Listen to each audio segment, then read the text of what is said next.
ভারতের আচরণে অনেকেই ক্ষুব্ধ হয়ে বলেন প্রতিবেশী বদলানো যায় না, তা না হলে হয়তো ভারতকে প্রতিবেশী হিসেবে বদলেই ফেলতো বাংলাদেশের অনেক মানুষ। কিন্তু ভারতকে বদলাতে না পারলেও নতুন প্রতিবেশী পেতে যাচ্ছে বাংলাদেশ।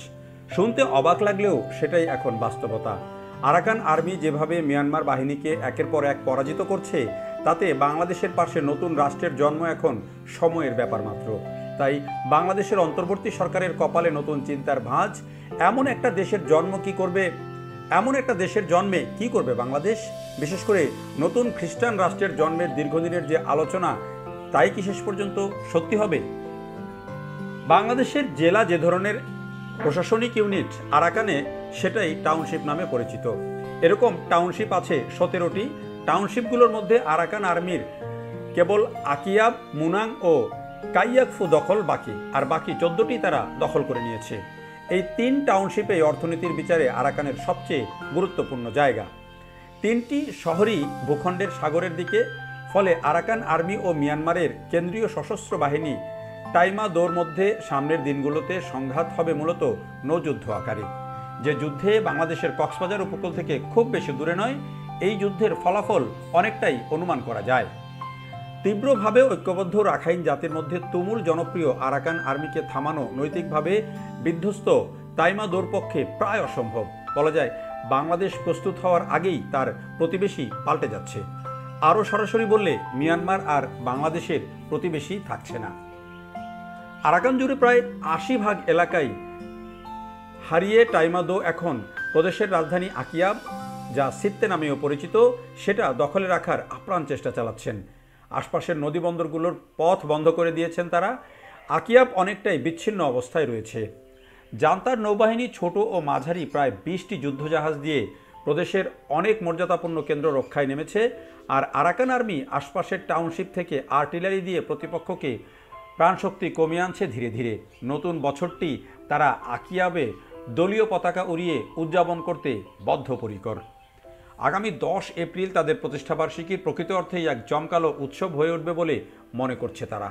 16 বছর আগে মাত্র 26 জন যুবক কাচিনে যে সংগঠনের গোড়াপত্তন করেছিলেন, সেটা এখন 40,000 সদস্যের দুর্ধর্ষ এক পূর্ণাঙ্গ বাহিনী, যা আরাকান আর্মি নামে পরিচিত।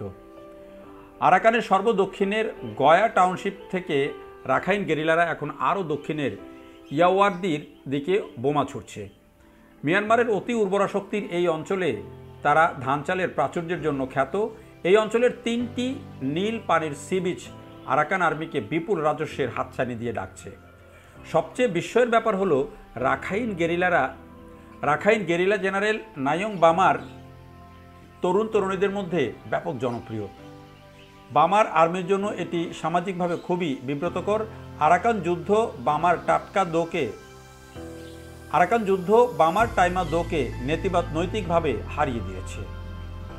আকিয়াবকে ঘিরে শেষ যুদ্ধ শুরুর মুখে ইয়াঙ্গুন ও নেপিডোতে অনেকেই চীনের মনোভাব বুঝতে ব্যস্ত। এর কারণ স্পষ্ট, আরাকান চীনের অর্থনীতি ও ভূরাজনৈতিক প্রভাবের দরকারি জায়গা। গত আগস্ট থেকে বাংলাদেশে ওয়াশিংটনের প্রভাব বাড়ায় আরাকান চীনের জন্য বাড়তি ভাবনা তৈরি করেছে। একই কারণে আরাকান এখন ভারতেরও তুমুল মনোযোগ কাটছে। দফায় দফায় ওষুধ পাঠিয়ে নয়াদিল্লি আরাকান আর্মির মন পেতে চাইছে। সব মিলিয়ে 240 বছর পর আরাকানিজদের জীবনে ভূরাজনৈতিকভাবে একটা দারুণ সময় এসেছে। এই মুহূর্তে চীনের জন্য মুশকিলের বিষয় হলো আরাকান আর্মির পরবর্তী টার্গেট কাইয়াকফুতে তাদের প্রচুর বিনিয়োগ আছে, কিন্তু তাদের গভীর সমুদ্রবন্দর এবং গ্যাস ও তেলের পাইপলাইন প্রকল্প থেকে অনেক কর্মী এরই মধ্যে স্বদেশে ফিরে গেছেন। কাউকে কাউকে মিয়ানমারের ভেতরে মান্দালের দিকে সরিয়ে নেওয়া হয়েছে। কাইয়াকফু টাউনশিপটি চীন মিয়ানমারের অর্থনৈতিক সম্পর্কের মুকুটে হীরার খণ্ডের মতো। কাইয়াকফুর পাশের টাউনশিপ টাইয়ুংকুক এরই মধ্যে গেরিলাদের নিয়ন্ত্রণে রয়েছে।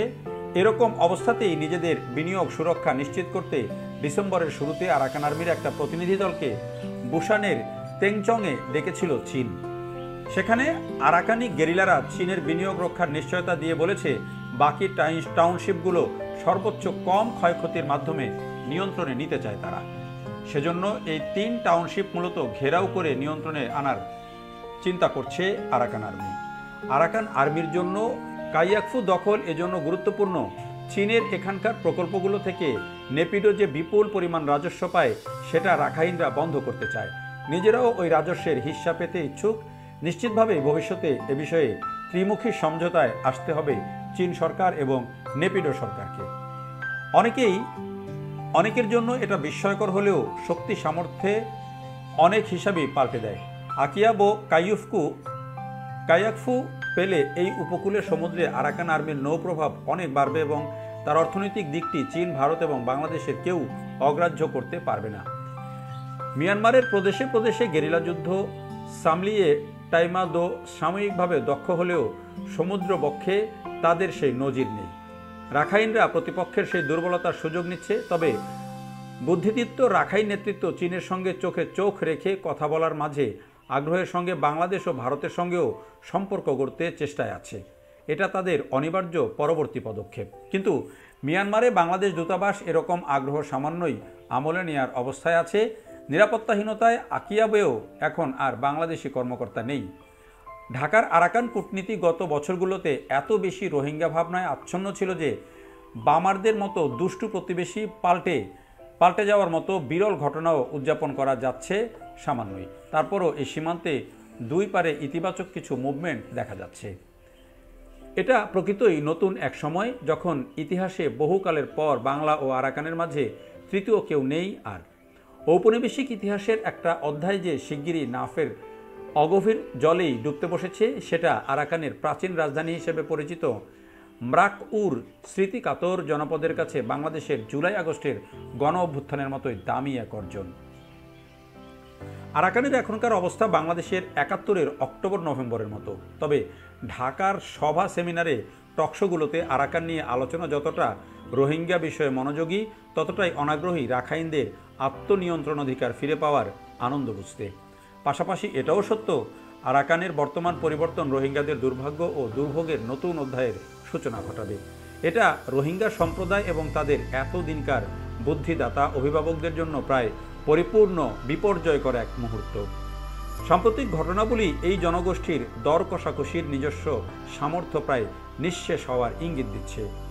বিশেষ করে টাইমা দোর হাতে গণহত্যার শিকার ও জন্মভিটা থেকে উৎখাত হওয়া এই সম্প্রদায় কিভাবে গত মাসগুলোয় আবার রাখাইনদের বিরুদ্ধে অস্ত্র ধরার জন্য জান্তার ডাকে সাড়া দিল, সেটা বিস্ময়কর।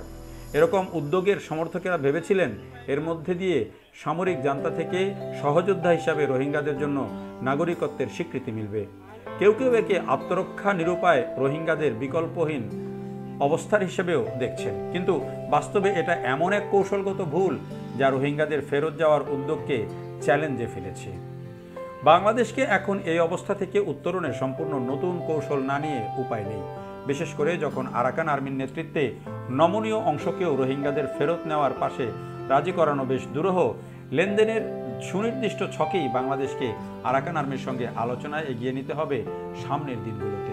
তবে এটাও মনে রাখা দরকার, রোহিঙ্গা প্রশ্নে অত্যন্ত অবিশ্বস্ত একদল সংগঠক দ্বারা এই গেরিলা দল পরিচালিত হয়। সুবিধা নিতে অনেক প্রতিশ্রুতি দিয়েও তারা সেটা রক্ষা করতে নাও পারে। বাংলাদেশের দিক থেকে খুব কঠিন এক অবস্থা এটা। কিন্তু এই বাস্তবতা এড়িয়ে যাওয়ার সুযোগ কম। টাইমা দো বহুদিনের জন্য আরাকানে আর কোনো বড় শক্তি হিসাবে থাকছে না। ওখানে অবশিষ্ট রোহিঙ্গাদের থাকতে হলে এবং বাংলাদেশ থেকে অন্যদের যেতে হলে জেনারেল নাইয়ুংকে সন্তুষ্ট করতেই হবে। বাংলাদেশকে সেই চেষ্টা না করে উপায় নেই। আবার রোহিঙ্গা স্বার্থের বাইরে এসে দক্ষিণ সীমান্তে নিজ স্বার্থের কথা ভাবতেও অভ্যস্ত হতে হবে বাংলাদেশের আসন্ন দিনগুলোতে।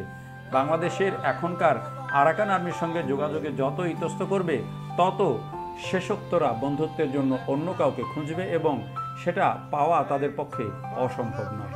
অন্তত যুক্তরাষ্ট্র ও ভারতের আরাকান নিয়ে আগ্রহী না হওয়ার কোনো কারণ নেই। কেবল ভৌগোলিক কারণই নয়, সম্ভাব্য সম্পদ ও সমাবেশেও আরাকানের রয়েছে বিপুল সম্ভাবনা। কক্সবাজার থেকে ইয়াওয়াদি পর্যন্ত অনেক দীর্ঘ এক সমুদ্র উপকূল পাচ্ছে তারা। মিয়ানমারের অনেক প্রদেশ ও বিভাগে সমুদ্র সম্পদ ব্যবহারের এরকম সুযোগ নেই। আরাকান স্থলবেষ্টিত নয়, বরং ভারত বা বাংলাদেশের সহযোগিতা ছাড়াও মাতৃভূমিকে পুনর্গঠন করার মতো প্রাকৃতিক সম্পদ আরাকান আর্মির আছে। অনৈতিকভাবে তারা খুবই উচ্চাবস্থায় আছে। নৈতিকভাবেও তারা খুবই উচ্চাবস্থায় আছে। খুব শিগগিরই হয়তো সমুদ্র পথের খ্যাতনামা কেন্দ্র হয়ে উঠবে এই জায়গা। এও প্রায় নিশ্চিত। ম্রাক উতে আরাকান আর্মির প্রশাসনিক দপ্তর চালু হওয়া মাত্র প্রদেশটি সর্বত্র দেশ গঠনের ব্যাপক উদ্দীপনা তৈরি হবে। এরকম বাস্তবতাতেও দক্ষিণ সীমান্তের অপর দিকে বাংলাদেশের ভূ রাজনৈতিক বিশেষজ্ঞদের মতামত দেখা যাচ্ছে মিশ্র।